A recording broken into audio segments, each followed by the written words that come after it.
Connect news media ताबीरिबसिंगबु तरामना ओक्चरी मणिपुरदा नुमित चाम हेनबदगी चथरगलिबा violence असिगी मरक्ता cookie Zomi MLA तराना 16 अगस्त prime minister Narendra Modi दा memorandum अमा पिसिंदुना हाइख्रे मदुदी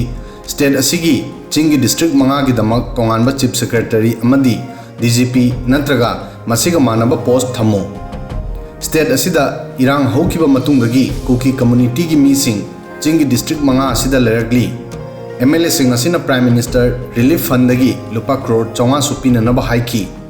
एमएलए सिंह असी मणिपुर की कुकी जोमी सिंगी दमक तोंगानबा एडमिनिस्ट्रेशन की डिमांड तौखिबसिंग अदुनी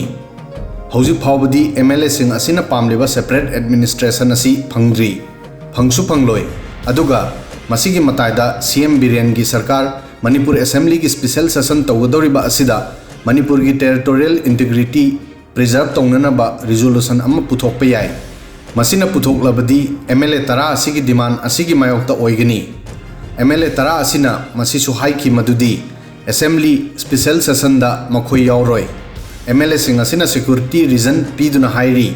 मणिपुर असेंबली मैतै नमना ताबे एरिया इम्फाल दा लई मरम असिना मखोय लाकपा ngamloi हाइकी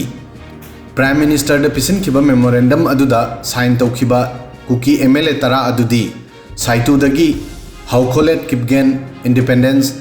टेंगनोपलदगी लेटपाव हाउकिप बीजेपी चुराचानपुरदगी एलएम खौते बीजेपी कांगपोकपीदगी नेमचा किपगेन बीजेपी टिपाइमुक्तगी ngurusanglur सांते जेडीयू साइकोतगी पाउलियन लान हाउकिप बीजेपी सिंहातगी चिनलुनथांग कुकी पीपल्स अलायंस हेंगलेपतगी लेजमंग हाउकिप बीजेपी साइकुलदगी किमनियो हाउकिप हेंगसिंग कुकी पीपल्स अलायंस अमदी थानलोंदगी वुंगजांगिन वाल्ते बीजेपी नी मखोय की डिमांड असी मरम चाबा उल्लदुना एमएलए सिंगना हाइकी मखोय की कम्युनिटी सिंगना लैरिबा मफम असिदा हाइसिंगबा एडमिनिस्ट्रेशन की दरकार ओय मखोयना वाफम असी लुमना हाइकी मदुदी हौजिक चथरिबा लान असिगी महै ओइना एरिया असी कैपिटल इम्फाल दगी मपुंग फाना तन्नखरे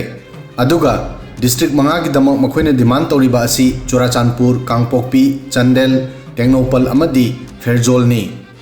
मणिपुर की ट्राइबल सिंगी नागा अमदी कुकी पुल्लगा मणिपुर की पॉपुलेशन की 40% सरुकनी मेमोरेंडम अदुदा मखाताना हाइकी इम्फाल कुकी जोमी सिंगी दमक असीवा वैली ओइरे कुकी जो ट्राइब की IAS MCS ऑफिसर सिंह IPS अमदी MPS ऑफिसर सिंह मखोय मखोय की ड्यूटी तौबा ngamnadre मरमदी इम्फाल वैली मखोय की दमक असीवगी वैली ओइरे मरम असिना MLA सिंह असिना डिमांड तौखि मदुदी एडमिनिस्ट्रेशन दा कुकी जोमी ट्राइब सिंगा मरी लेनबा गवर्नमेंट एम्प्लॉय की मांगदा तादुना लेरिबा प्रॉब्लम सिंग असिगी सोल्यूशन पुरकनबा एरिया सिंग असिगी दमक DGP अमदी चीफ सेक्रेटरी नत्रगा मसिगा मानबा पोस्ट सेमो कुकी MLA सिंगी मेमोरेंडम असिगी मतंगदा CM बिरेन सिंगना हाइकी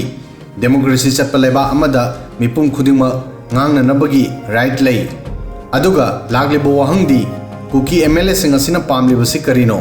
माइ पाकपा ngamlaroidaba लान अमसु मखोयना हौबा अदुगा मदुगी चैथेंग फंगलकलगना सेंटर दा PU हाइना कप्पा लावबा तौरी मसि खल्लुबदा यामना नोकनिंगबा फावली अंगांग निंगाई कनबना ममा मपादा पोट अमा नीबगी कप्पा मधु पीद्रगना अतोपा अमा अमुक पीननबा निंगाई तौबगा चप मानरे कुकी MLA सिंगना तौरिबसि अदुबु हाइनबा लई निंगाई कनबा अंगांग अचापोट फंगौद्रबदी चही यामना सागली अमुकना सेपरेट एडमिनिस्ट्रेशन की डिमांड तौरी मधु फंगद्रगना DGP अमदी चीफ सेक्रेटरी तोंगाना पीयू लुपा करोड़ 400 चिंगी डिस्ट्रिक्ट सिंगी तोंगाना पीयू हाइरी सेंट्रल गवर्नमेंट ना कुकी सिंगा तोंगाना डील तौरिबा सि करिगिनो मसि तौफम थोकते मणिपुर की स्टेट गवर्नमेंट लेरिबसि करिगिनो मसि स्टेट गवर्नमेंट ना डील तौफम थोई चानब पोट पीयू अपाइबी पीयू पैसा पीयू हाइना हाइनिंगबा तौनिंगबदा तौरिबा हाइरिबा असि कया कुइना ताखिगनी मसि स्टेट ना पौखुम पिफम थोई वीडियो असिदंग असिगिदि मतांग असोय फावबदंग थागसरी।